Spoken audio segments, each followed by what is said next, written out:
I needed the money. That's why I ignored the warning signs when I saw the ad for a medical experiment that promised to pay me $5,000 for just 1 week of participation. I knew it was risky, but I was desperate. I called the number on the ad and spoke to a woman named Dr. Elena. She sounded pleasant enough and assured me that the experiment was safe and non-invasive. She said they just wanted to study the effects of a new drug on the human brain. I arrived at the clinic on a Monday morning. It was a nondescript building in an industrial part of town. I was led to a room where Dr. Elena and her team of researchers explained the details of the experiment. They showed me a form to sign, a waiver of liability. I hesitated for a moment, but the thought of the money convinced me to sign it. That's when things started to get weird. They put me in a small room with no windows and a single door that locked from the outside. They gave me a pill to swallow and told me to lie down on a bed. The next thing I knew, I was in a dreamlike state, unable to move or speak. Days passed, or maybe it was weeks. It was hard to tell. I lost track of time. I would wake up to find my body strapped down to the bed, with wires attached to my head and chest. Dr. Elena and her team would come in and perform tests on me. They would ask me questions, show me pictures, and monitor my brain activity. It was like nothing I had ever experienced before. My mind was being probed and explored in ways I couldn't even comprehend. I felt like a lab rat, a guinea pig. But I couldn't do anything about it. I was trapped in my own mind. As the days went on, I began to notice changes in myself. My thoughts became jumbled and disjointed. I couldn't concentrate on anything for more than a few seconds at a time.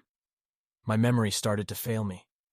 I couldn't remember what had happened just moments before. Dr. Elena and her team seemed pleased with the results of their experiments.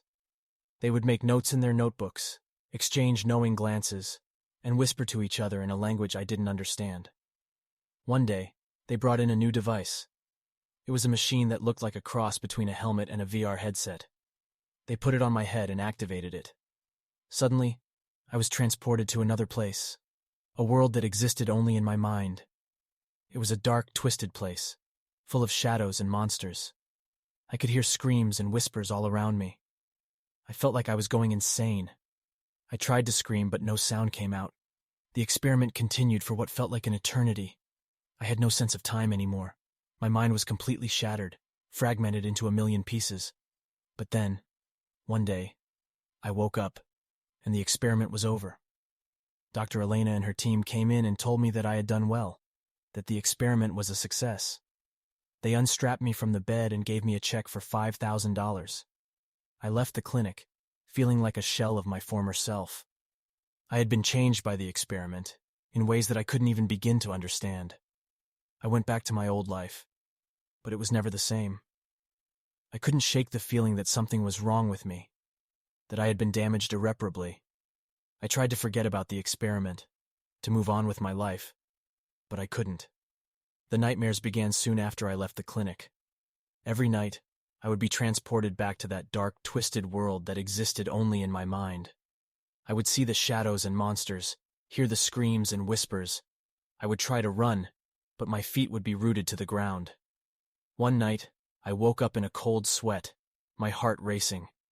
I knew that I couldn't go on like this. I had to do something, anything to make it stop. That's when I remembered something that Dr. Elena had said during the experiment.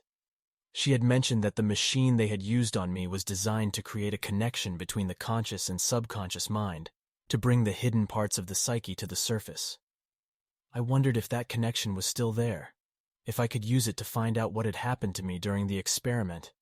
It was a long shot, but I didn't have anything to lose. I went back to the clinic, but it was deserted. The lights were off, the doors were locked. I tried calling Dr. Elena's number, but it had been disconnected. I didn't know what to do. I was about to give up when I noticed a small envelope taped to the door of the clinic. Inside was a single piece of paper, with an address written on it. It was an old, abandoned warehouse on the outskirts of town. I had a feeling that it was where Dr. Elena and her team had gone to continue their experiments. I drove to the warehouse, my heart pounding in my chest. I parked my car outside and crept inside, trying to be as quiet as possible. The place was dark and musty, with cobwebs hanging from the ceiling. As I made my way deeper into the warehouse, I began to hear strange noises. It sounded like whispers, like the same whispers that I had heard during the experiment. I felt a chill run down my spine. I finally came to a door at the end of a long corridor. Inside was a large room, filled with strange machines and equipment. And there, in the center of the room, was Dr. Elena. She was hooked up to one of the machines, her eyes closed, her body limp. I approached her cautiously, not knowing what to expect. Suddenly, her eyes snapped open.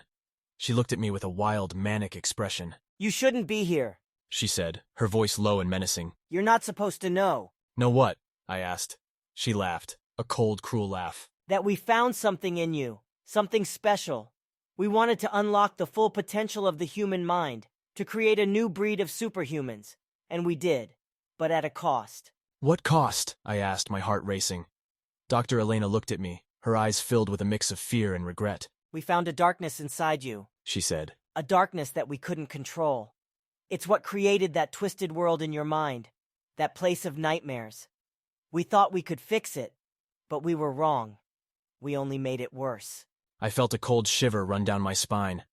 I knew that what she was saying was true. I had felt that darkness inside me, lurking just beneath the surface. Dr. Elena looked at me with pleading eyes. "Please," she said. "Please, you have to understand. We never meant for this to happen. We never meant to hurt you." I didn't know what to say. Part of me wanted to lash out at her, to demand answers and justice for what she had done to me. But another part of me felt a strange sense of empathy for her, as if I could understand the desperation and fear that had driven her to do what she did. "What do I do now?" I asked her.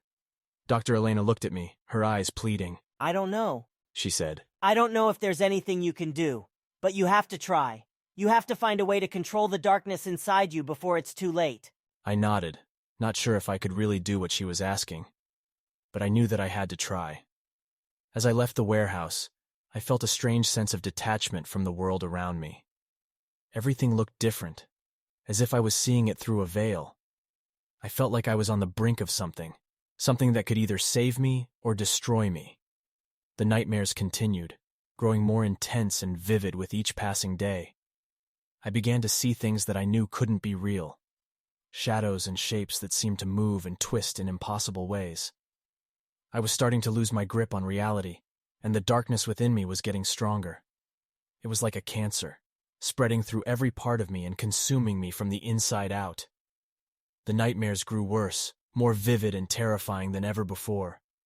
I could feel the darkness whispering to me, urging me to do things that I knew were wrong. I could feel my mind slipping away, like I was losing myself in a black hole.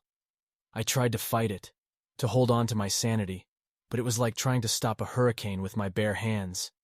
The darkness was too powerful, too all-consuming, and then, one day, it happened. I was walking home from work, lost in my thoughts, when I heard a voice. It was a dark, seductive voice, like the sound of a serpent hissing in my ear. "Embrace me," the voice said. "Let go, surrender to me." I felt a strange sense of compulsion, like I couldn't resist the voice. I closed my eyes and focused on it, letting it guide me. When I opened my eyes again, I was in a different place. It was a dark, twisted place, filled with shadows and whispers. But it didn't scare me. In fact, it felt like home, like I had finally found my true self. And then I saw them. They were like me, consumed by the darkness, twisted and distorted versions of themselves. They smiled at me, and I felt a rush of power and pleasure that I had never felt before. "We are your family now," they said. "We are your true kin." I felt a sense of belonging and acceptance that I had never felt before. I knew that I had found my true home, with the darkness. Over the next few weeks, I visited the twisted place more and more often, guided by the voices. I felt like I was learning to control the darkness inside me, to use it for my own pleasure and gain. And then one day, I woke up and realized that I had lost everything that had once mattered to me. I had hurt people, hurt myself, hurt everything that had ever meant anything to me. But I didn't care.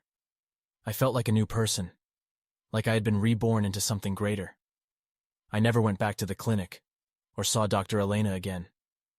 But I knew that what had happened to me had changed me in ways that I could never fully understand. I had learned to embrace the darkness inside me, and I knew that as long as I had my twisted family by my side, I could do anything that I wanted.